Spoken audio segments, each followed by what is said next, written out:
आणि आता बातमी पुण्यात नाही। पुण्यामध्ये गुंड समीर शेखनं पोलिसांनी त्याची धिंड काढली आहे। तर गेल्या आठवड्यात गुंड समीर शेखनं पोलिसांच्या सूचनांचं पालन न करता वाढदिवस साजरा केला होता। समीर शेख विरोधात येरवडा पोलीस ठाण्यात गुन्हा दाखल करण्यात आला।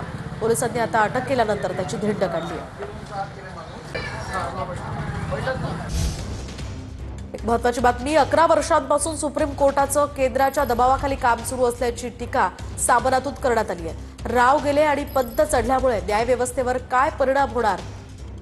न्यायाधीश सूर्यकांत यांच्या सीजीआय पदाच्या नियुक्तीनंतर सामनातनं हे भाष्य करण्यात आलंय।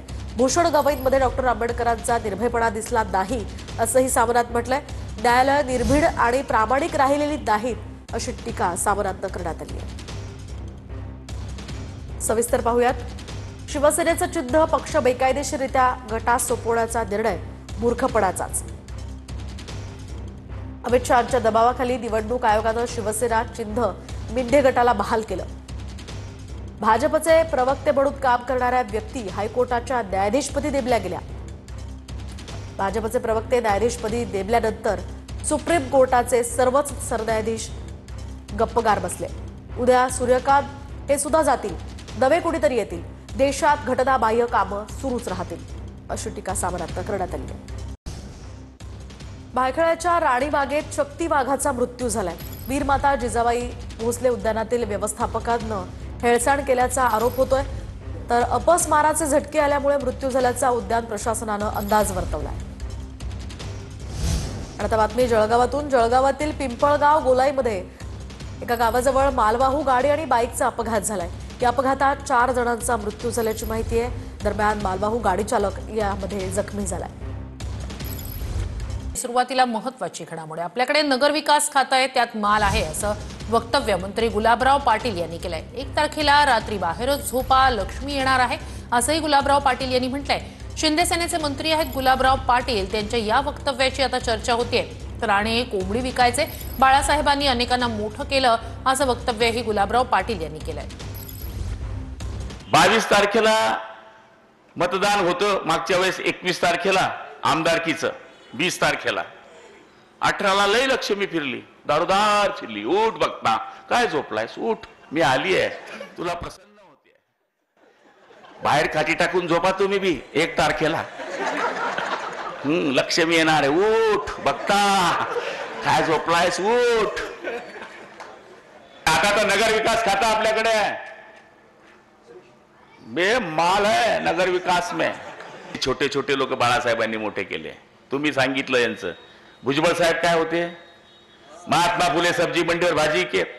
विजयराज शिंदे कोण होते? बुलढाण्याचे पुंगानी वाजवेत, गुरु होते, पुंगानी। नारायण राणे काय करायचे? काय करायचे? कोंबडी विकायचे, असं आहे। तुम्ही वेगळा अर्थ काढू। हे बगूर म्हणजे कठीण गाव दिसतंय मला। नाही नाही, तसं नाही म्हणत आपण। आपल्या पक्षाचे युतीचे आहेत ते, आपलं लव्ह मॅरेज आहे त्यांच्याशी। जे संविधानवादी आहेत ते राष्ट्रवादी आहेत, जे मनुवादी आहेत ते या देशाचे विघटक आहेत। प्रकाश आंबेडकर यांचं हे वक्तव्य समोर आलंय। देशाचं विघटन गेली 2500 वर्ष झालं। कधीतरी अशोकाराजे आले, त्यांनी केलं। छत्रपती शिवाजीराजे आले, त्यांनी केलं। तुमचं मत भाजप आणि आरएसएसला देऊ नका असं आवाहन प्रकाश आंबेडकर यांनी केलंय। जे संविधानवादी आहेत ते राष्ट्रवादी आहेत, जे मनुवादी आहेत ते ह्या देशाचे विघटक आहेत। हे आपण लक्षात घेतलं पाहिजे की ह्या देशाचं विघटन गेले 2500 वर्ष झालं। कधीतरी अशोकराजे आले, त्यांनी केलं। शिवाजी महाराज आला, त्यांनी केलं। दक्षिणेमधले असणारे चोला आले, त्यांनी काही केलं नाही। तर उरलेली सगळं यांनी यावं, त्यांनी टिळकी मारून जावं, अशीच परिस्थिती आहे। आणि मी इथल्या तमाम भारतीयांना असं आवाहन करतोय की या परिस्थितीतून बाहेर पडायचं असेल तर स्वतःशी असणारा खूनगाठ बांधा की माझं मत हे मी आरएसएस बीजेपी कुठल्याही पक्षाला देणार नाही। हे जर आपण असं ठरवलं तर आपण असं या ठिकाणी शांततेने राहू शकतो, नाहीतर अशांतता या ठिकाणी पसरणार। एक महत्त्वाची घडामोड आहे। उज्ज्वला थिटे यांच्या याचिकेवर आज पुन्हा सुनावणी होणार आहे। अनगर नगरपंचायत निवडणुकीत थिटेंचा उमेदवारी अर्ज अवैध ठरवण्यात आला होता। आदर्श निवडणूक कार्यक्रमाचा भंग झाल्याचा थिटे यांच्या वकिलांनी कोर्टात दावा केला. नगराध्यक्षपदासाठी प्राजक्त पाटील यांची बिनविरोध निवड करण्यात आली आहे. पुढच्या घडामोडीकडे, मुलीची आत्महत्या नाही, तिला मारण्यात आलं असा आरोप डॉक्टर गौरी गर्जेच्या कुटुंबानं केलाय. मुलीच्या डोक्याला मारल्याच्या खुणा होत्या. शरीरावरील मारहाणीच्या खुणांचाही तपास व्हावा अशी मागणी कुटुंबियांनी केली आहे.